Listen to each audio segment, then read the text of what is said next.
Ich bin 2001 regierender Bürgermeister geworden. Das war meine Zeit. Ich denke, dass ich vielleicht 10 Jahre vorher gar nicht die Chance gehabt hätte und vielleicht auch 10 Jahre nach Ausscheiden aus dem Amt auch nicht mehr. Er ist erst seit 2 Wochen regierender Bürgermeister, aber auf seinem neuen Stuhl sitzt er, als wäre es nie anders gewesen. Doch in seiner Regierungserklärung focht er für einen Neuanfang in der Stadt, verknüpft unter anderem mit der Lösung der Bankenkrise und einer Revolution in der Verwaltung, aber auch mit einem Umdenken. Wir brauchen einen Mentalitätswechsel der Politik in Berlin. Also man hatte dann schon das Gefühl, als Wowi dann in die Regierung kam, da passiert jetzt was. Please welcome the sexiest mayor on earth, der regierende Bürgermeister von Berlin, Klaus Wowereit! Also ich war jetzt nie großer Wowereit-Fan, aber er hat wirklich eine andere Kultur hier reingebracht nach diesen miefigen Jahren mit dem anderen Kollegen. Also klar war Wowereit gegenüber Diepgen vielleicht erstmal der bisschen coolere Typ, so. Und der hat sich auch auf jeden Fall irgendwie ein bisschen besser dargestellt und wirkte lockerer. Und wenn er da irgendwie auf der Berlinale irgendwie vorgetanzt hat, super. Aber ob er jetzt wirklich viel bessere Politik gemacht hat und dadurch alles anders wurde in der Stadt. Guten Morgen Berlin, du kannst so hässlich sein, so dreckig und grau. Du kannst so schön schrecklich sein, deine Nächte fressen mich auf. Es wird für mich wohl das Beste sein, ich geh nach Hause und schlaf mich auf. Und während ich durch die Straßen laufe, wird langsam schwarz-blau. Ich bin kaputt und reib mir aus meinen Augen deinen Staub. Du bist nicht schön und das weißt du auch, dein Panorama versaut. Siehst nicht mal schön von Weitem aus, doch die Sonne geht geradeaus. Und ich weiß, ob ich will oder nicht, dass ich dich zum Atmen brauche.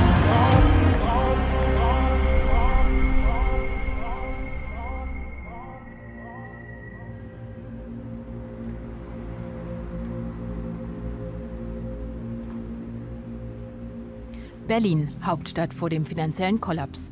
70 Milliarden Mark Schulden, eine notleidende Infrastruktur, die Wirtschaft stagniert, Einsparungen im Sozialbereich. Und jetzt das. Die Bankgesellschaft Berlin braucht mindestens 4 Milliarden Mark, nur damit sie nicht zugemacht wird. Der Landeshaushalt war in grässlicher Schieflage, auch ohne die Bankgesellschaft. Es musste etwas passieren.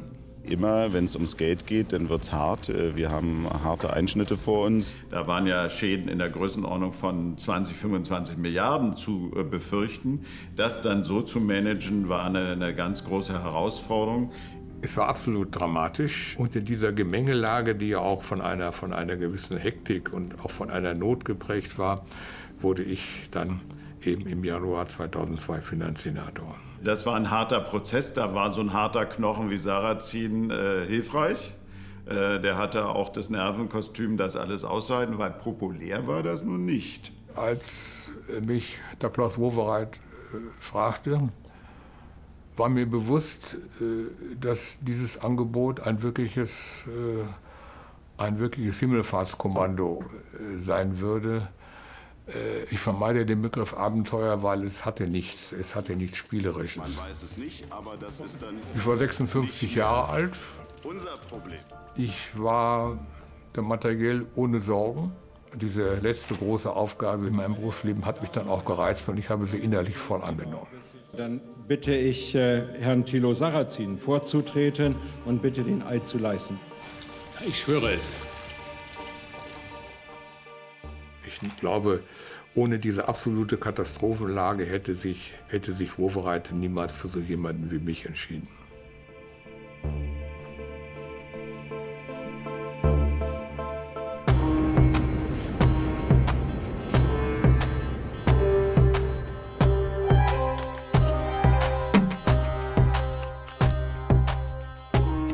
Ich habe Berlin immer als hart und als rough und als arm wahrgenommen und es gab für mich jetzt gar kein anderes Berlin.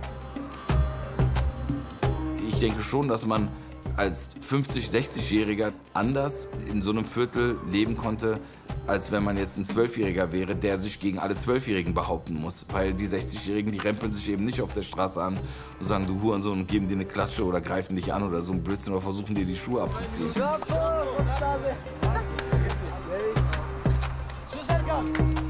Ich war im Jugendarrest für 4 Wochen. Wegen Körperverletzung, 7 Anklagen. Ja, das ist das Leben. So bin ich aufgewachsen hier im Kiez. Für mich war das wirklich schwer, da einen Platz zu finden. Eben weil ich mich nicht zu einer Gruppierung zuordnen konnte und auch keine Gruppierung mich auch so richtig haben wollte. Ich war schon ein Außenseiter gewissermaßen.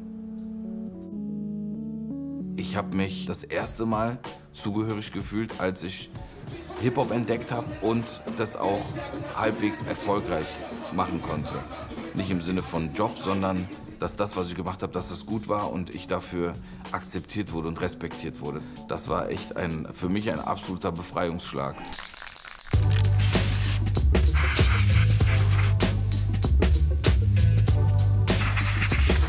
Ich kannte Hip-Hop von Graffiti durch diese langen Schulwege einfach. Also als kleines Wesen mit Märchenwolle umpackt auf dem Weg in die Waldorfschule zu sehen, dass draußen die Häuser bunt werden und große Buchstaben da dran stehen und ich mich gefragt habe, wie kommen diese Buchstaben daran?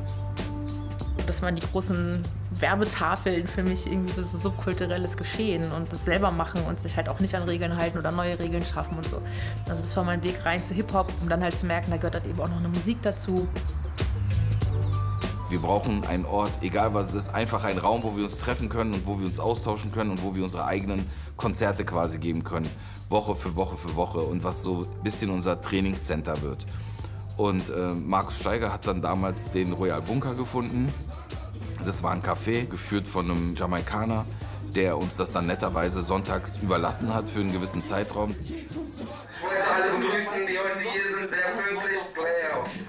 Man hat seine Songs präsentiert, man konnte gegen Leute battlen, man konnte freestylen, man konnte einfach trainieren.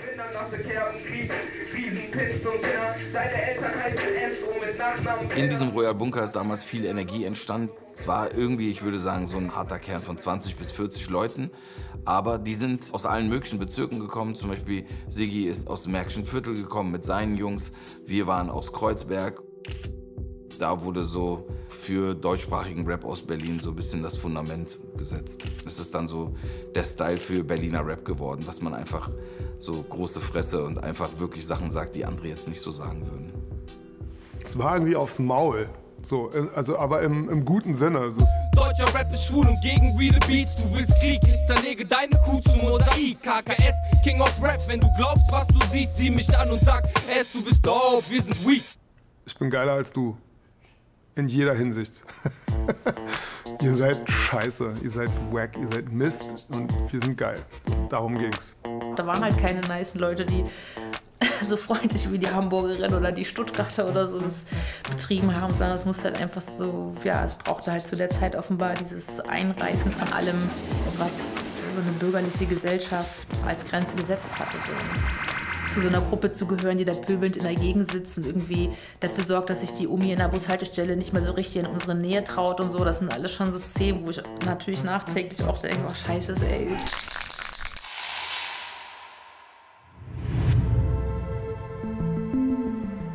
Schulden ohne Ende, es ist ein Thema, das wir Ihnen und uns gerne erspart hätten. Und wir haben uns an manche Katastrophen auch schon gewöhnt. Aber was heute der neue Finanzsenator vorgelegt hat, das hat er selber als abartig bezeichnet. Soweit ist es gekommen. Der erste Satz, der öffentlichen Skandal erregte, war meine Feststellung, Berlin hat kein Einnahmeproblem, Berlin hat ein Ausgabeproblem. Und zu meinen ersten pädagogischen Aufgaben gehörte es, sowohl den Pressevertretern zu erklären, auch Klaus Wowereit zu erklären. Sarrazin hatte immer seine Statistiken dabei gehabt, wo er gezeigt hat, wie Berlin über die Verhältnisse lebt und mehr Geld ausgibt und auch zur Verfügung hat als Hamburg beispielsweise oder andere Bundesländer. Also wenn der ganze Saal buhte, er saß da und schob seine Folien ein. Das war ihm alles egal. Er nahm keine Rücksicht auf seine Mitarbeiter. Er nahm keine Rücksicht auf andere Verwaltungen. Von der Justizverwaltung wollte er wissen, warum die Gefängnisbetriebe Minus machten. Mit dem Satz, die SS-Betriebe haben doch auch Plus gemacht in den KZs.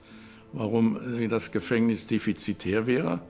Zuweilen beschleicht mich der Verdacht, dass die SPD Herrn Sarrazin gar nicht von der Personalüberhangliste der Bahn AG bekommen hat, sondern irgendwo im Sadomaso-Versandhandel bestellt hat. Der war quasi das Gesicht des Privatisierens, des Kaputtsparens, des immer wieder Begründens, warum das wichtig ist. Helle Empörung auch heute im Abgeordnetenhaus. Erst protestierten Eltern gegen Kürzungen im Kita-Bereich und ließen dafür rote Karten auf die rot-rote Koalition regnen.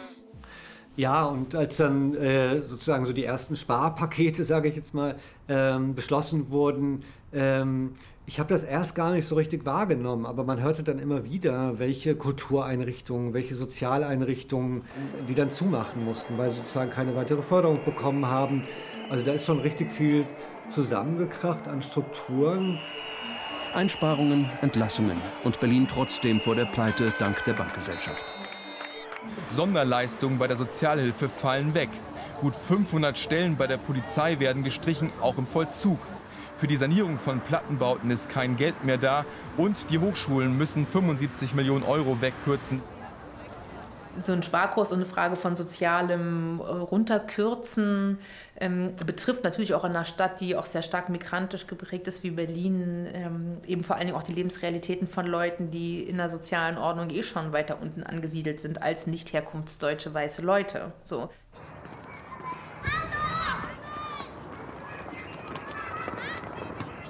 Berlin-Neukölln, Falkplatz, Mittelpunkt des Rollbergviertels. Die rund 5000 Bewohner kommen aus 35 verschiedenen Ländern. In der Mehrheit sind es Araber und Türken. Eine der wenigen Deutschen, Gabi Heinemann, Leiterin des Mädchentreffs Madonna. Schon seit gut 20 Jahren treffen sich hier Mädchen und junge Frauen. Ziel war und ist, das Selbstbewusstsein von Mädchen zu stärken. Das war eigentlich so die wichtigste Einrichtung und Prägung in meinem Leben, die ich bekommen habe. Das war so ein feministisches Projekt der 80er Jahre. Eines Tages tanzten dort Frauen in Malkitteln mit Farben an ihren Füßen auf großen Leinwänden. Und dann klebte ich an dieser Scheibe als Kind. Da war ich irgendwie 7 und dachte so, boah, das will ich auch machen. Und dann habe ich mich nicht getraut zu fragen und habe meinen Vater angebettelt, dass er für mich fragt. Und dann stand er da.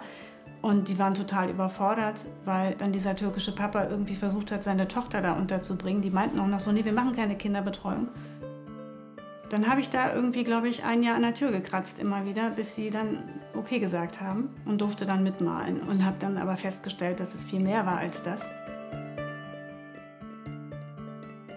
Also steckte auch eine Menge Förderung drin für Kunst und Kultur. Die fiel dann allerdings weg. Und als die wegfiel, musste man sich dort auch in diesem Mädchenladen umorientieren. Und Gabriele Heinemann hat dann ganz klar gesagt, Leute, wir leben hier in einem Viertel, wo ganz viele Frauen und Mädchen sind und müssen mal gucken, was deren Nöte sind. Und das war toll, weil da waren einige Frauen und Mädchen mit großen Nöten. Also ich finde, Zwangsverheiratung ist eine Art von Vergewaltigung. Nur das Problem ist, dass diese Frau ihren Vergewaltiger wahrscheinlich ein Leben lang kennen wird. Und das, denke ich, ist das Schlimmste. Wir haben da gelernt, Nein zu sagen. Ja. Es gab Karatekurse, es gab Boxtraining, es gab aber auch Tanzkurse. Also es wurden alle Seiten von Weiblichkeit beleuchtet und zwar sehr direkt. Das war eine sehr politische, feministische Erziehung, die man da bekam. Und ein Widerstandsgeist, der in einem geweckt und gestärkt wurde gegen alles, was unterdrückend ist und ungerecht.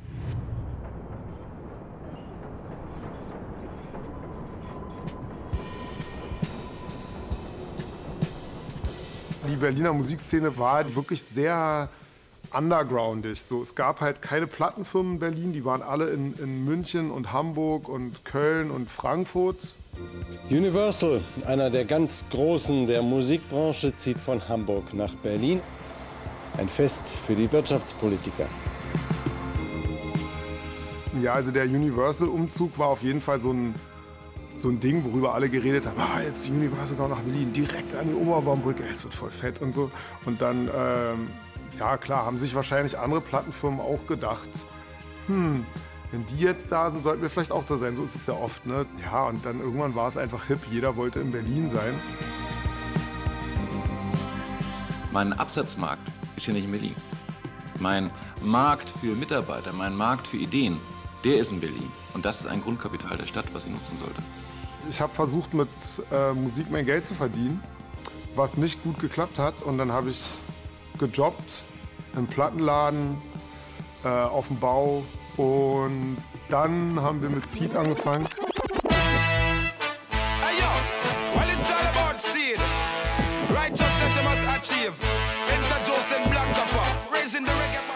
Song über Berlin gibt's seit Ideal irgendwie nicht mehr. Lass uns einfach mal einen machen. Auf jeden Fall war das einerseits irgendwie so ein dankbares Thema. Ey, geil, Berlin ist die größte Stadt, damit kann man auf jeden Fall flexen. So flexen und einen Dicken machen ist in der Zeit einfach für uns auch angesagt gewesen. So, das gehört irgendwie dazu.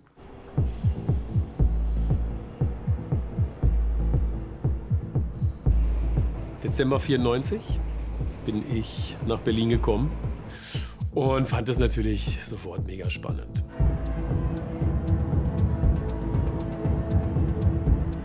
Wir saßen dann gegenüber dem heutigen Holzmarkt und haben dann so rüber geschaut und dachten, ey, guck mal da drüben, da ist doch eine total schöne Freifläche. Da sitzen immer nur so ein paar Typen rum am Ufer und angeln, lass doch da mal hinschauen. Sind wir über den Zaun geklettert, haben uns das angeschaut, waren sofort so, boah, ist das geil hier. Hier bauen wir was auf. Und die Gegend der Bar 25, damals 2004, totale Brache. Haben uns dann den Eigentümer rausgesucht, das war die Berliner Stadtreinigung, die BSR. Wir haben gesagt, hey, ihr habt so ein schönes Gelände da, was wollt ihr denn damit machen? Wir würden gerne da so eine kleine Bar drauf bauen. Und dann ist die BSR so ein bisschen in Zugzwang gekommen, weil sie das ja auch eben damals, was ja gang und gäbe war, Zwischennutzung rausgeben wollten. Okay, nehmt es mal, 1.000 € Mietvertrag. Und das war dann der Grundstein für die Bar 25.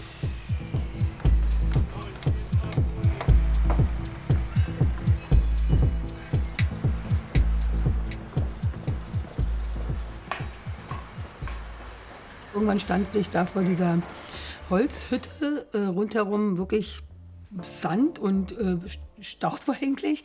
Die Sonne hat geschienen und es waren so 30 Leute da, die alle irgendwas gemacht haben. Es lief Musik, jeder hat da irgendwie rumgedummelt. Hier überall so die Industriebauten, es war ja auch ganz karg hier, ne? Also die Spree da. Die Spree war ja auch nicht im Fokus damals in Berlin, wir hatten halt einen Fluss so, ne? Okay, und dann plötzlich war man so an der Spree und dann auch wenn die Sonne dann geschienen hat und dort so untergegangen ist, so langsam, Mann, ey, das war wirklich so westernmäßig irgendwie. Und so bin ich dann eigentlich erstmal als Gast da gewesen und fand das auch gleich richtig toll, hab sofort gemerkt, das ist hier wirklich was ganz Besonderes, hier fühle ich mich richtig wohl. Und irgendwann hieß es, ey, bei uns ist eine Barfrau ausgefallen, du musst jetzt hier helfen. Danach habe ich dann eigentlich regelmäßig gearbeitet und wir haben uns dann irgendwann ineinander verliebt und waren ein Paar, so ganz das mal so runtergebrochen. Und war auch sofort klar, okay, hier will ich eigentlich gar nicht mehr weg.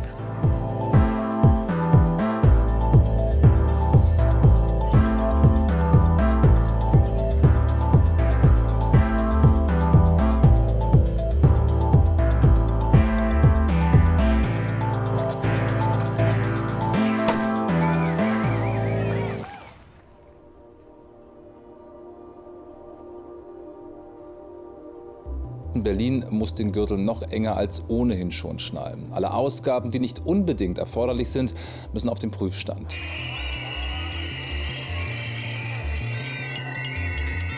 Beschäftigte des öffentlichen Dienstes demonstrieren gegen Personalabbau. 1 Milliarde Euro will der Senat einsparen. 15.000 Stellen sollen dem Rotstift zum Opfer fallen. Personal kann nur eingespart werden, wenn das Land die Verwaltung modernisiert und öffentliche Unternehmen privatisiert.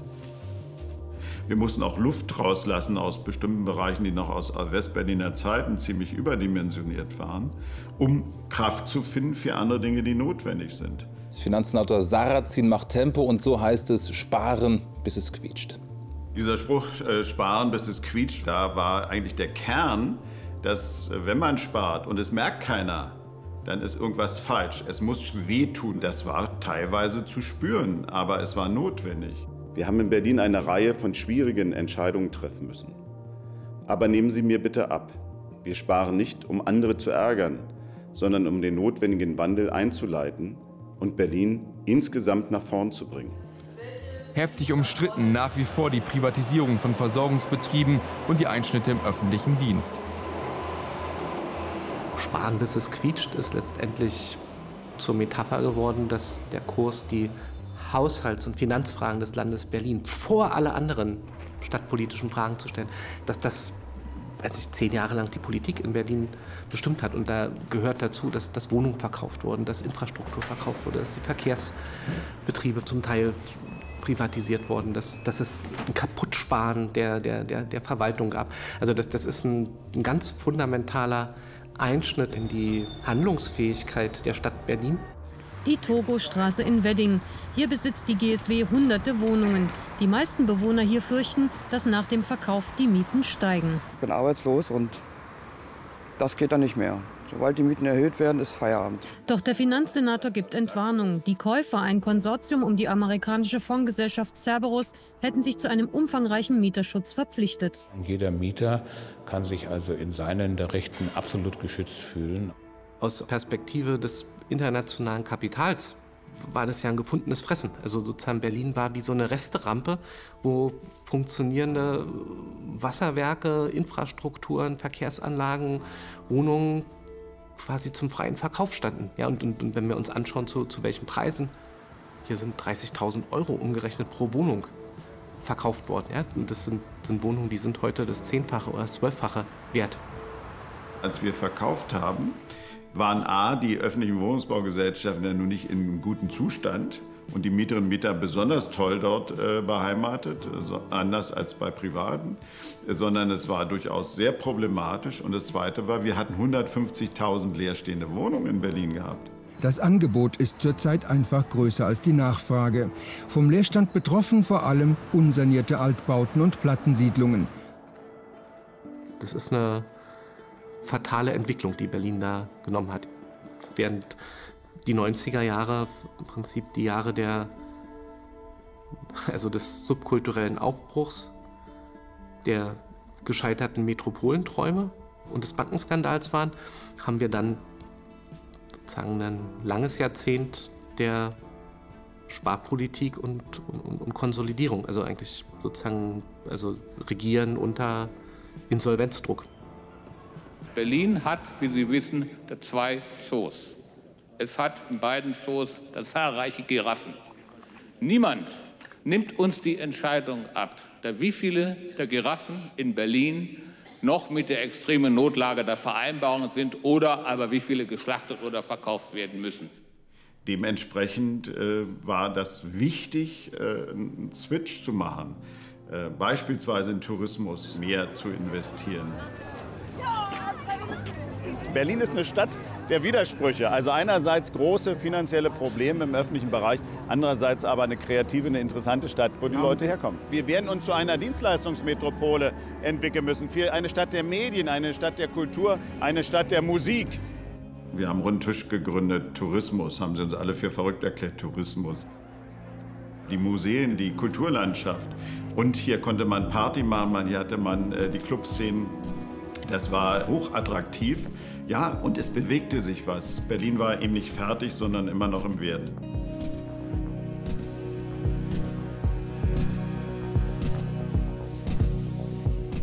Ich habe aber dann auch mal bei einer Wirtschaftskonferenz in London den berühmten Spruch gemacht, arm aber sexy, Berlin ist arm aber sexy. Das sollte ausdrücken, dass diese Stadt zwar ökonomisch Schwierigkeiten hat, ohne Frage, dass sie aber so attraktiv ist, so viel Kultur hat, so viel Kreativität, so viel Freiräume, das zum Ausdruck zu bringen, das war ganz wichtig, ist mit dem Satz eigentlich wunderbar gelaufen. Berlin wird cool, der Regierende zum Partymeister. Wowereit nennt es arm, aber sexy.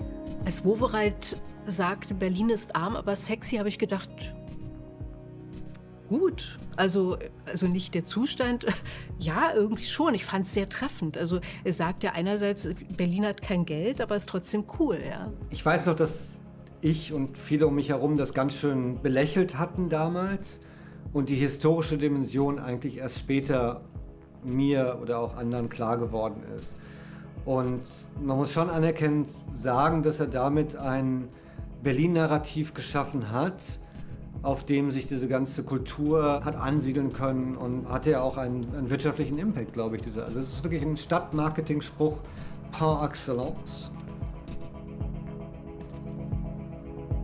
Das hat schon, glaube ich, was gemacht mit der Stadt und auch mit der Außenwirkung und hat sicher auch dazu geführt, dass in vielen anderen Ländern die Stadt auch noch mal anders wahrgenommen wurde, dass Berlin eben keine klassische Metropole ist, wo alles schick ist und glänzt.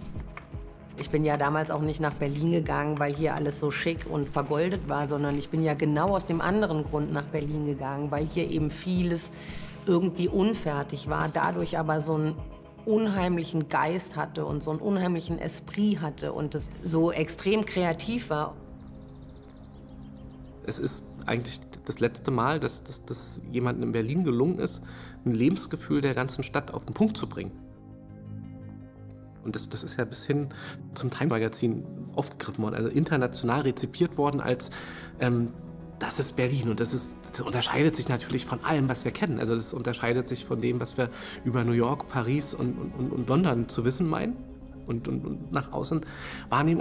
Und das hat mit einer großen Verspätung einen Teil von diesem Boom sozusagen wieder reingeholt, den Landowski und Diebken uns Anfang der 90er versprochen hatten. Also ab dem Jahr 2000, also genau als Berlin eigentlich richtig unten ist, wirtschaftlich unten, haushaltspolitisch unten, aber mit einer Erzählung, wir sind anders als andere Städte. Das hat plötzlich gewirkt. Also seitdem gibt es ja diese ganz, ganz stark steigenden Einwohnerzahlen. Das kommen irgendwie, die Jugend aus ganz Europa kommt nach Berlin. Für die jungen Leute wichtig, dass EasyJet beispielsweise Ryanair aus Großbritannien Möglichkeiten geschaffen hat, dass man für wenig Geld auch nach Berlin fliegen konnte. Irgendwann hat man einfach nur plötzlich festgestellt, ey krass, alles voller Touristen, alle wollen nach Berlin, alle wollen feiern.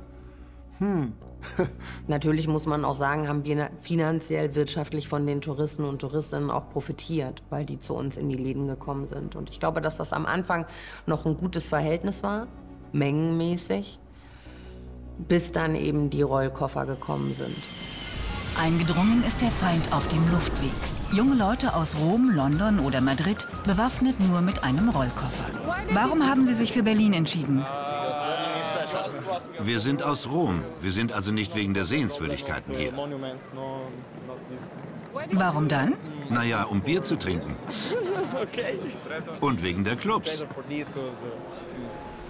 Das Bermuda-Dreieck der hipsten Clubs liegt ausgerechnet im linksalternativen Kreuzberg. Die Zahl der Übernachtungen hat sich hier in den letzten 3 Jahren fast verdreifacht. Also es hat die Nachbarschaften verändert, insbesondere als dann überall die Hostels wie Pilze aus dem Boden schossen. In Kreuzberg ist wieder Straßenkampf, nur anders als früher, irgendwie bunter und viel schlimmer. Nee, das ist wirklich traurig, dass wenn sowas wie Kultur hier entsteht in Kreuzberg, auf so einer Brücke, so ein bisschen so Weltstadt-Flair, deswegen irgendwelchen Anwohnern, die irgendwelche ihre Ruhe haben wollen und schlafen möchten, kaputt gemacht wird. Also das ist wirklich, wenn die in so eine Gegend ziehen, sollen sie woanders hinziehen. Also ist wirklich traurig. Ja, das Problem ist ja, die Anwohner waren ja vorher da, bevor sich hier eine Szene entsprechend entwickelt hat. Die Anwohner haben früher Unis besetzt und haben zu Rudi Dutschke gegrölt. Das sind die Anwohner hier. Die sind Altlinke, die spießig geworden sind. Was ich persönlich ein ganz großes Problem finde, ist, dass Berlin ja immer propagiert hat, so frei zu sein, dass man hier alles sein kann, alles leben kann, alles machen kann, was auch stimmt, bis zu einem gewissen Grad. Und dass aber viele der Menschen, die hierher kommen, um ihr Wochenende hier zu verbringen, glauben, dass das gleichzusetzen ist mit, ich muss überhaupt gar keine Rücksicht nehmen auf irgendjemanden. Ich finde das immer toll, wenn Menschen sich durch die Welt bewegen, um andere Lebensrealitäten kennenzulernen. Wenn man jetzt natürlich irgendwie komplett druff und vernebelt einfach nur von einer Party zur nächsten hüpft und sich gar nicht der Lebensrealität der Menschen, die da tatsächlich leben und nicht feiern, primär irgendwie widmet, dann ist natürlich ein bisschen was verschenkt.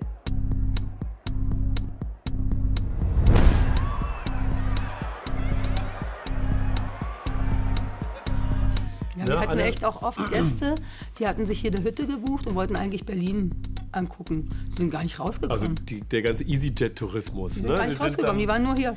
Freitagabends London, Berlin, um Berlin zu sehen und sind dann freitagsabends hier angekommen und sind dann Sonntagabends meistens den Flieger verpasst, umgebucht, auf Montag Flieger verpasst, Dienstagmorgen. Wir haben dann auch allen immer geholfen. So, ne? Wir haben dann auch den Leuten geholfen, weil sie kein Telefon mehr hatten, Akku war leer. Wenn sie nochmal verbucht haben, dann haben wir das so gefeiert, dann sind sie halt noch einen Tag länger geblieben und es wurde einfach so, ja, cool irgendwie. Hat ja auch alles keinen Anfang und kein Ende gehabt. Und es war wie ein kleines Festival in der Stadt. Es war einfach auch das Wichtigste, sich mit diesen Leuten zu treffen. Jedes Wochenende wieder und wieder. Aber es war wie eine Sucht. Ja, und wir haben uns überhaupt keine Sorgen um Geld gemacht. Als das reinkam, ging auch sofort wieder raus in Spaß, ne, in Konfetti und Co. Irgendwann kam dann auch das Finanzamt, das gesagt hat, hey, ihr müsst doch auch Steuern bezahlen. Stimmt, wir müssen Steuern bezahlen. Ja, und über die Jahre wurde es dann natürlich immer strukturierter.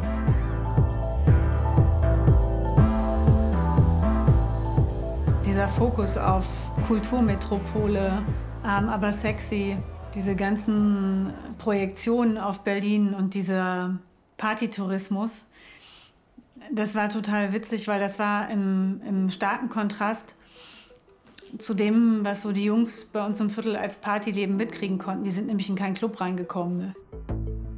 Selbst ich hatte Probleme, in Clubs reinzukommen, aufgrund von Türpolitik damals. Neukölln gilt als Armenhaus Berlins. Nirgendwo gibt es so viele Sozialhilfeempfänger. Fast ein Viertel der Menschen ist arbeitslos. Die Kriminalität steigt. Steig ein! Ellenbogen aus dem Fenster wie ein Gangster. Yeah. Ich mach das Auto mit dem Hengst klar. Frisch rasiert, frischen Sack, frisch tätowiert. Hamza und seine Freunde cruisen nach dem Boxtraining ziellos durch die Nacht. Die Jugendlichen sind stolz auf ihr Ghetto-Image. Coole Klamotten und der richtige Sound. Scheibe runter, Bass dröhnt, Love Parade staunt. Es war irgendwie normal, dass es schwierige Verhältnisse gab, dass es schwierige Jugendliche gab, dass es Gewalt gab. Das gehörte zum Alltag so. Und durch diese Berichterstattung und durch diesen Fokus auf diese Endstation Neukölln, da wurde uns erstmal klar, das ist also eigentlich gar nicht so normal. So, okay, hier ist irgendwas, was die anderen irgendwie erschüttert.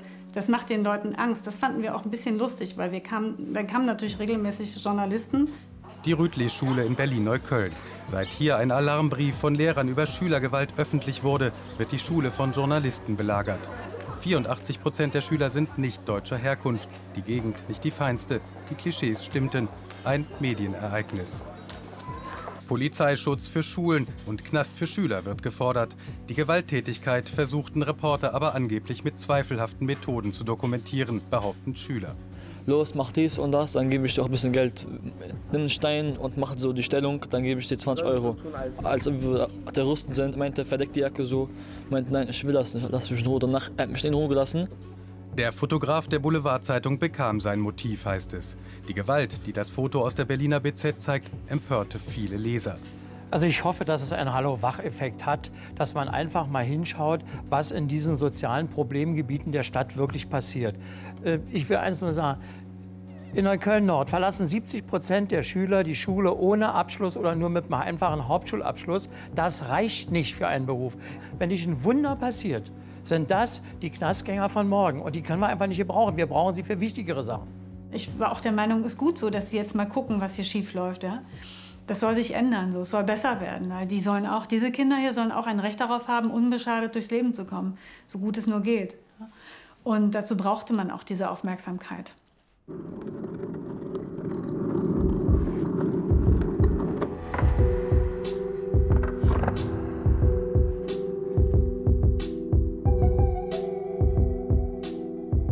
Es war dann schon so, dass die Rap-Szene in Berlin auch so mediale Aufmerksamkeit bekommen hat. Und die war natürlich auch dann geprägt durch Vorurteile oder durch Geschichten, die die Leute gehört haben. Und man hat sich das auch so ein bisschen zunutze gemacht. Ne? Also ich glaube, wenn einer sagt, ja, du kommst aus der härtesten Stadt Deutschlands, man hat das wahrscheinlich gerne als Image mitgenommen. Und das hat auch irgendwie zu Straßenrap gut gepasst. Ich habe mir nie über Vermarktung Gedanken gemacht. Ich dachte immer, das läuft nur über die Musik. Und Agro Berlin konnte das halt besser. Ne? Die hatten Sido, der ein bestimmtes Image hatte. Meine Stadt, mein Bezirk, mein Viertel, meine Gegend, meine Straße, mein Zuhause, mein Vlog. Meine Gedanken, mein Herz, mein Leben, meine Welt reicht vom 1. bis zum 16. Stock. Das mit der Maske und so. Also die haben die Vermarktung von Musik haben die viel, viel besser verstanden als wir alle davor. Und darum waren die auch die ersten richtig erfolgreichen aus Berlin. Agro Berlin, keiner hält sein Maul bei uns, Fotze! Es kommt eine Menge auf euch zu. Agro Berlin, Agro Berlin. Also Agro Berlin ist ja wirklich zu einer riesen Fantasie geworden. So. Und es war halt neu. Und wie es halt ist im Kapitalismus, alles, was irgendwie zu Produkten gemacht werden kann, wird halt zu Produkten gemacht. Und wenn da halt mit so Zuspitzung und Übertreibung gearbeitet werden muss, kann es halt durchaus auch passieren, dass einfach das ein oder andere rassistische Stereotyp mit eingewoben wird. So. Und es war natürlich irgendwie mit so einem massiv behindertenfeindlich sexistischen Duktus, der irgendwie einfach nur, also glaubt, Tabus zu brechen, eigentlich natürlich erzkonservatives. Aber für den Moment hat es sich natürlich sehr rebellisch angefühlt, vor allen Dingen für mich als Mädchen. Und gleichzeitig habe ich halt total darunter gelitten. So. Aber es war schon eine der besten Entscheidungen in meinem Leben, mich irgendwann zu trauen, mit einem Text rauszugehen, den aufzunehmen und das auch irgendwann auf Bühnen zu bringen. Ihr sagt, es sei nur Entertainment, doch für mich ist es Gewalt. Ihr wisst, wovon ich rede, ihr wisst Bescheid. Das war schon natürlich eine große Erfahrung. Leider halt immer überschattet von diesem, du bist als Mädchen im Hip-Hop was Besonderes. So quasi der Tittenbonus so. Nur weil du eine Frau bist, achten oder gucken die Leute auf das, was du tust.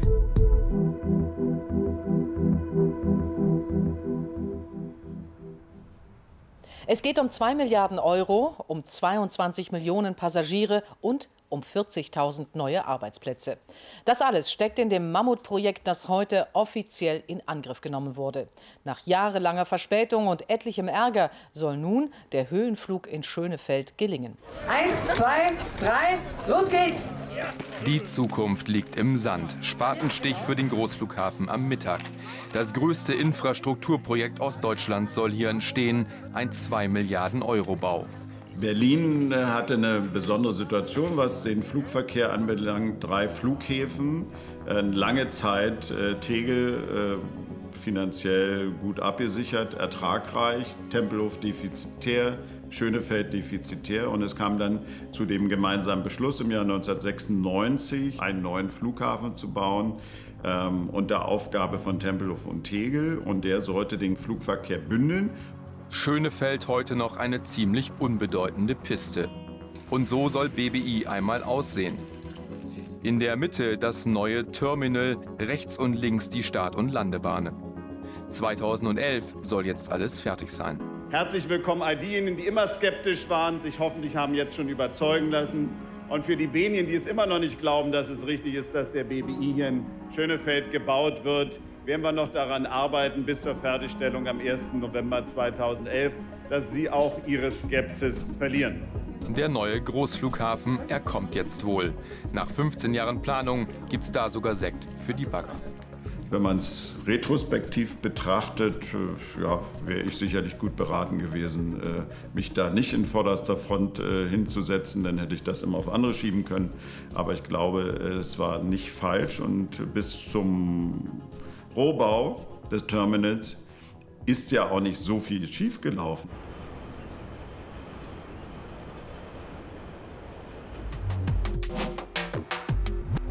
Berlin ist pleite.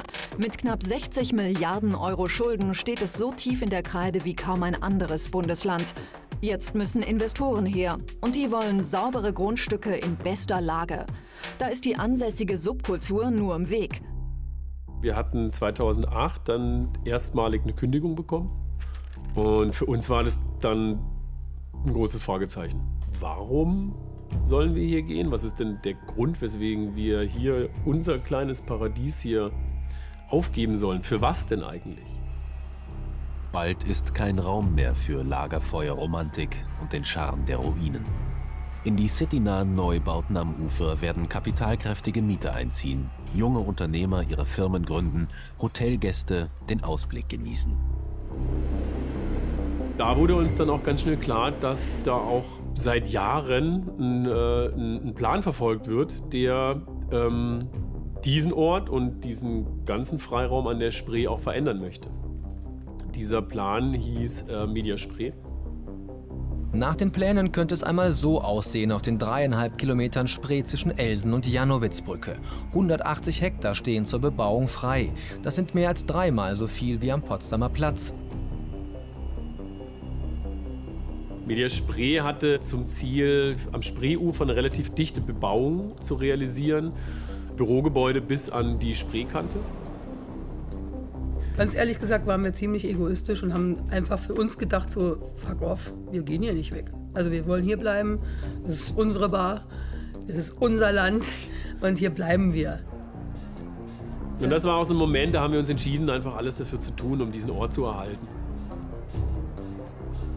Ich bin von der Demo von hier bis durch Kreuzberg durch, so ein kleiner mit Vater auf einem Wagen und mit auf dem anderen Wagen ein Techno-DJ.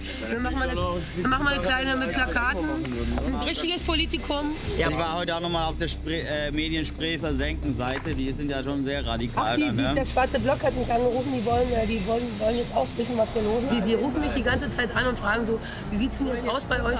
Und ich so, ey Leute, wir wollten hier eigentlich friedlich, also wir wollen hier nicht eine Schlägerei oder so, ne?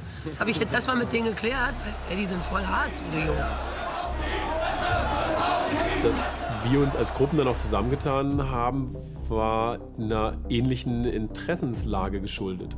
Wir alle wollten, dass Berlin auch eine lebenswerte Stadt bleibt.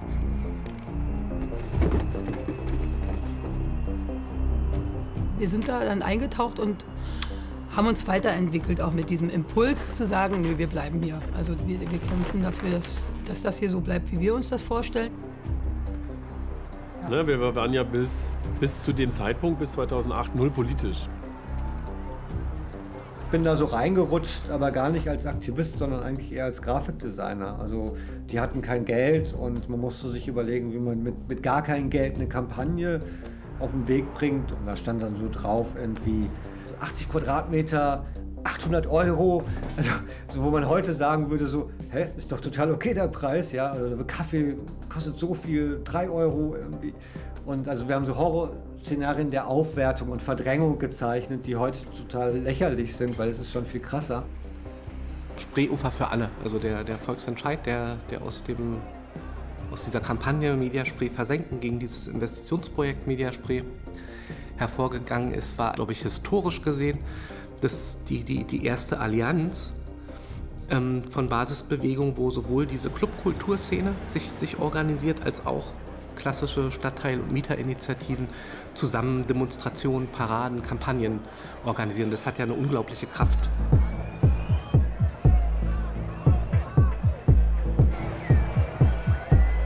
Und dann eine Riesendemo, auf der dann meines Erachtens schon so 30.000, 40.000 auf die Straße gegangen sind.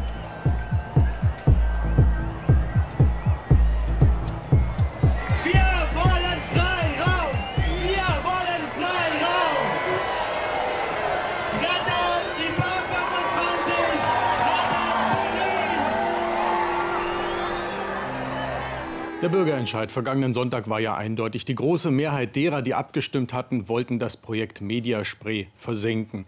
Ganze 87% der Wähler sprachen sich gegen Media Spree aus. Für die Bürgerinitiative Media Spree versenken ein Riesenerfolg. Seitdem steht der Bezirk Kreuzberg-Friedrichshain vor einem Dilemma. Einerseits würde man ja gerne den Bürgerwillen beachten, aber andererseits würde das wohl gewaltige Schadenersatzforderungen auslösen. Am Ufer herrscht nach dem erfolgreichen Bürgerentscheid zur Versenkung der Media Spree auf allen Seiten die pure Aufregung. Investoren allerdings sind wichtig und sie sind nicht Feinde. Man muss die Anträge prüfen, man muss gucken, ob sie stadtverträglich sind, ob sie in Einklang stehen mit den Bebauungsplänen. Aber man muss ihnen nicht die Steine in den Weg rollen und so tun, als ob das Feinde sind. Das ist fatal. Wir haben, wie auch alle anderen Investoren hier, lange Planungszeiten und sehr viel Geld investiert in die Entwicklung vor allem solcher hässlichen Brachen in Berlin. Auf dieser Brache will Sieler in 3 Wochen die Bagger anrollen lassen. Bis nächstes Jahr sollen neue Showrooms entstehen.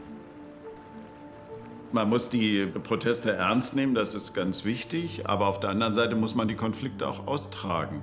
Und wir haben ja lange eine Zeit gehabt, wo ja das gar nicht attraktiv war, an der Spree überhaupt Wohnungen dorthin zu bauen oder Bürohäuser, dass die Clubbetreiber von der anderen Seite oder noch ein bisschen in der Nähe dann sagen, ja, wir sind dagegen.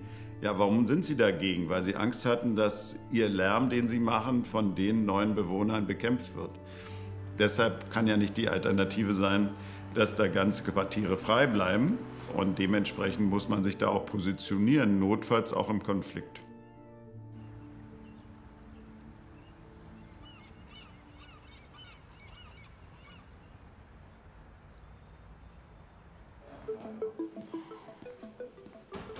Stand vor 2 Jahren unterm Strich der Einnahmen und Ausgaben noch eine Neuverschuldung von 1,8 Milliarden Euro. So hat sich dieses 2007 erstmals in einen Überschuss von 91 Millionen verwandelt.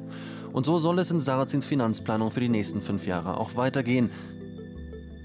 Das ist die Haushaltslücke, mit der ich begann. Und das ist die, mit der ich endete. Als der Haushalt das erste Mal in Überschuss war, habe ich dann ja auch angefangen, mich zu Berliner Themen zu äußern, in der Sozialpolitik, in der Integrationspolitik, die also nicht so auf SPD-Linie waren. Thilo Sarrazin meint, 130 € monatlich fürs Essen sind genug. Der SPD-Politiker schickte eine Mitarbeiterin zum Einkaufen beim Discounter um die Ecke und erstellte einen exemplarischen Menüvorschlag für 3 Tage. Kostenpunkt maximal 4,25 € täglich. Man muss ja davon ausgehen, was man hat im Monat. 128 € für einen der Einzelstehenden. Und davon kann man in der Tat ausgewogen, auskömmlich essen. Ich habe es selber ausprobiert, mit meiner Frau zusammen, habe es auch ausprobieren lassen durch meine Verwaltung. Es geht. Und ich sage Ihnen, das, was ich eben sah, das ist das, was ich auch normalerweise esse. Da setzt sich jemand hin, der wirklich ausgezeichnet verdient und macht als Rechenbeispiel eine völlig absurde Rechnung auf. Ich finde, wenn hier jemand so sitzt und so abzieht, wie Sie in diesem Moment, dann müssen sich die Menschen, für die das keine Sandkastenspiele sind, sondern die mit dem wenigen Geld tatsächlich ihre Familien über die Runden bringen müssen, die müssen sich bitter verhöhnt fühlen. Ich verstehe sich dann, dass es Also das war schon ein sehr aggressiver, ja, ich weiß gar nicht, ob ich Politikstil das überhaupt nennen mag. Ich finde das einfach menschenverachtend. Da hat er noch nie was ausgelassen, kein Fettnäpfchen, was es gab, nicht? In dem er nicht schon war. Zum Beispiel mit dem Speiseplan da, also das finde ich eine Zumutung von dem Mann. Und letztlich führte dies dann zu einem bundesweiten, Monate andauernden Medienereignis und bewirkte, dass ich von 4 oder 5 Verlagen Buchanfragen erhielt. Die habe ich alle abgelehnt. Ein Verlag war besonders hartnäckig. Da war dann der Verlagsleiter bei mir, dem habe ich dann gesagt, das Buch, das ich schreibe über den deutschen Sozialstaat, kann ich es schreiben, wenn ich kein politisches Amt mehr innehabe. Aber natürlich, sage ich jetzt im Nachhinein, sammelte sich damals in meiner Partei eine gewaltige Wut gegen mich an. Sarrazin als wandelnde Strapaze für die eigene Partei. Und die schlug zurück. Ich will auch nicht mehr hören, ob man von 1,70 € am Tag und 3 Tomaten und 2 Knäckebroten überleben kann. Ab Mai wird der Senat nun ohne Sarrazin überleben müssen. Bei allem Ärger über seine Sprüche wissen die Genossen eines ganz genau. Dieser Finanzsenator hinterlässt riesige Fußstapfen. So begann letztlich, also mit dem Hartz-IV-Menü, meine späte Laufbahn als Buchautor. Ich muss sagen, er war schon immer eine eigenständige Persönlichkeit. Er hat in der Zeit als Finanzsenator, denke ich, mit mir zusammen auch die richtigen Dinge gemacht. Ich finde, er ist auf alle Fälle einer der Personen, die sich hier in dieser Stadt versündigt haben und denen wir sehr viele Probleme in dieser Stadt zu verdanken haben. Die O2 Arena ist das prominenteste neue Bauwerk an der Spree. Sie steht stellvertretend für die Befürchtungen der Mediaspree-Gegner. Ein Großinvestor baut mit viel Geld und verändert die soziale Struktur im Kiez. Wie fühlen Sie sich gerade? Ja, großartig, weil wenn man so ein großes Projekt also nicht nur auf den Weg bringt, sondern auch tatsächlich die Vollendung erlebt mit dieser fantastischen O2 World, dann ist man auch stolz darauf, weil das bringt wirklich viele Arbeitsplätze für Berlin. Das ist eine Erfolgsgeschichte und da stehe ich auch dazu. Gott sei Dank hat sich das da so entwickelt und es war ja im Grunde mal, es war eine Brache. Und mitten in der Stadt ist doch toll, dass man das entwickeln konnte. Ja, Klaus Wowereit und die 1000 geladenen Gäste, die feiern heute sehr intensiv wahrscheinlich, wobei anderen Leuten nicht unbedingt zum Feiern zumute ist, zum Beispiel der Initiative Mediaspree versenken.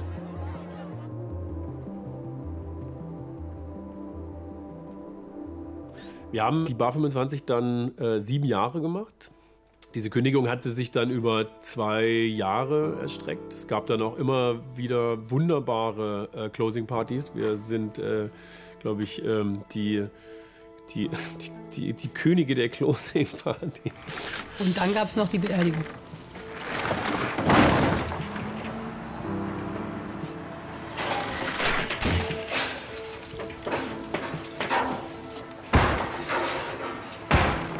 Eine der großen amerikanischen Investmentbanken, Lehman Brothers, ist zahlungsunfähig. Dass die amerikanische Regierung in Washington ausgerechnet Lehman Brothers, dem viertgrößten amerikanischen Investmenthaus, eine rettende Dollarspritze verweigert hat, sorgt für die panikähnlichen Reaktionen auf den internationalen Finanzmärkten.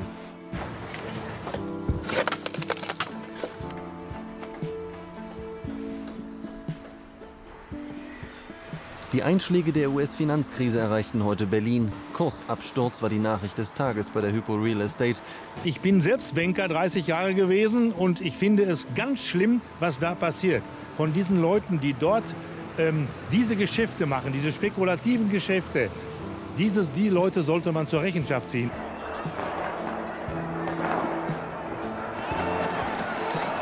Im Zuge auch dieser internationalen Finanzkrise, wo ganz viel Geld aus anderen Märkten sichere Anlagemöglichkeiten gesucht hat, da kamen Investoren nach Berlin und haben gesagt, haben wir hier richtig gesehen, man kann hier mitten am Spreeufer irgendwie Hochhäuser bauen? Und jetzt ist völlig klar, dieser entfesselte Anlagemarkt, der hat sich die ganze Stadt zum Ziel genommen.